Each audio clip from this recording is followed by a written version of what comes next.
Hello friends of the internet. So, as you can see, we have a different setup over here. I finally got a webcam, because before this a professional webcam, a Logitech, one of these, best sellers. Because until now I only used the laptop camera and some improvised contraption with an old mobile phone. It didn't work so well, so I finally caved in and got a webcam. Moving on to the screen, we're here in Krita 4 beta release, which was released a couple of days ago as of this video. So the first thing that excites me about this release is the new pixel engine improvement. The performance improvement is going to be a lot faster now because it's actually using the cores available on our systems. Let me explain what we see on the screen first. So over here we have this application called PureRef, which is a free application, and it basically gives you this window where you can put images, references that you want to work off of, and you can, as you can see, make notes. Over here we have Razcore's picture, which this is mine, and these other two are from Simon Stalenhag. Simon Stalenhag is a illustrator, concept artist, and his work is amazing. As you can clearly see over here, he combines retro futuristic styles with the scenery, with the Swedish scenery. He's a Swedish guy, and it works so well, and his brush style is something that I'm aspiring towards. It's he only uses these very traditional looking like brushes, and these are digital paintings, and you zoom in and you can see all of these details, all of these strokes that he places, but the illusion of reality that he's able to achieve is just amazing when zooming out. Anyway, so what I want to do over here is do like a background image like this. I'm going to kind of copy this one over here and introduce some sci-fi elements. I want to make a ship of some sort if I'm going to be able to do that. Hopefully a good way of learning how to paint from references and training your eye for color, because you can know all the theory that you want, but if you don't do the practice and if you don't practice correctly, then you won't really be able to apply that theory. So that's why these studies are really important, and try to push them as far as you can. So for example, a good way of doing it is to make a couple of studies, 1 hour each or something like that, and then do a completely new picture from imagination based on the studies that you did. So without any references, without anything like that. To try to push your limits. So in this instance over here, I'm trying to, let's move on to the screen. I want to have a feeling for the paintings that I want to do in terms of color palettes, and colors are really difficult for us to understand because our brain does it automatically for us. It interprets the colors for us.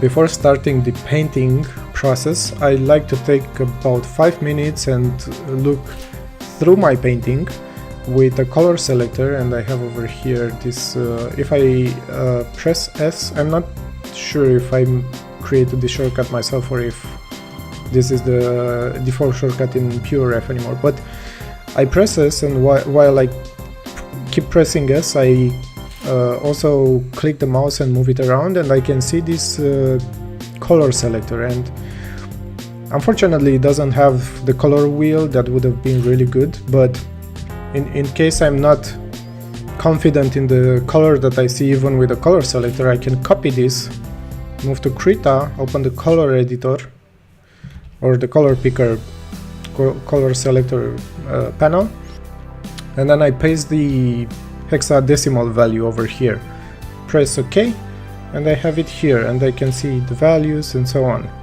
And I can see over here that the blue that we see in PureRef in the reference image is fairly gray. It's not that saturated as one might think. And let's go over to this red. For us it looks like red, but if we copy this value and move over here to the color selector and see what the real value is, you can see it's almost gray. And it's not even in the reds, it's more towards violet and very desaturated, more desaturated than the blue that we saw. Let's take a look around the ground. I would think that the ground has some reflection from the sky, and especially because this is snow, and it will be somewhere in the range of teal or turquoise, but also very, very desaturated. So let's check that. Yeah, it's in fact gray, but it's in the range that I was thinking of, this teal turquoise range, but almost no saturation at all, almost no saturation. Let's take a look on the highlights on the, I would imagine that this is towards lighter, towards more white, but still in the same turquoise range. Oh, so see, I was completely mistaken over here. It's actually the greens towards yellow. So greens towards yellow and very, very close to white.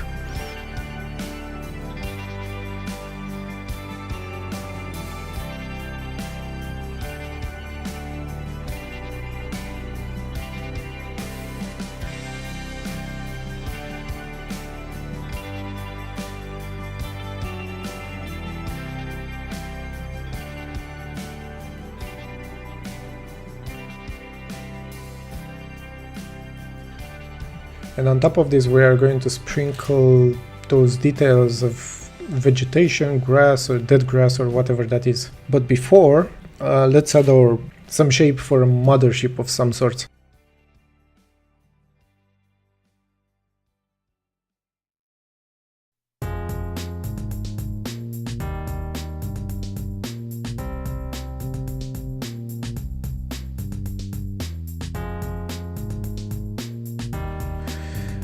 I could use a brush that I made especially for clouds in here, but I am trying to train myself to use these traditional brushes that I made, because yes, I've been influenced quite a lot by this style that Simon Stalenhag uses, and there's two types of paths an aspiring artist takes. You either choose to ignore other artists' style and you just create yourself through trial and error and so on, or you become so inspired by some artists that you see that you decide to try and replicate some of what you see. And I fall in the category of being so inspired by Simon Stalenhag's work that I've decided to go in the direction of trying to understand how to use traditional like brushes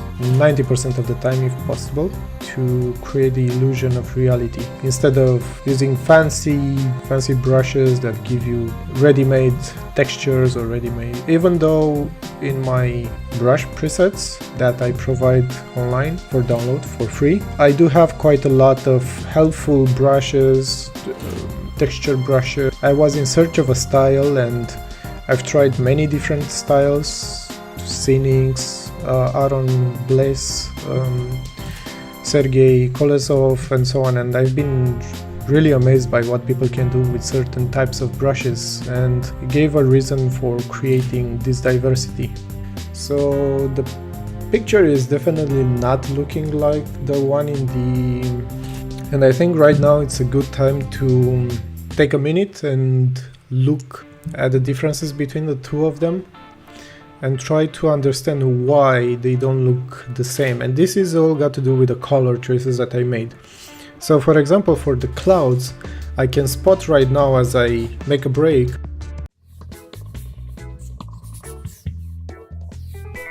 the color on these white patches over here is a lot more warmer, so that makes me believe that it goes towards the yellow, orange in that region. So I'm going to cheat a bit, and I'm going to use the selector and just take a look at the color and compare to what I used. Yeah, it's definitely something in the yellow range, yellow towards green range, that gives this warm look to the clouds, which I don't have in my picture. I'm gonna take a short break of 5 minutes and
so the way atmospheric perspective is not just that the buildings and objects in the background that are far from us, it's not just that they are receiving the color of the background, but the contrast shrinks, so the darkest dark in the background is not as dark as the one that we see in the foreground. It's a lot more lighter.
well, that happened. I should have saved. Let me see if I can recover it somehow. Yes. Good thing Krita has some backup plan. Alright, let's save it.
I mean, I'm sure that the perspective is all screwed up and I should have used the grid.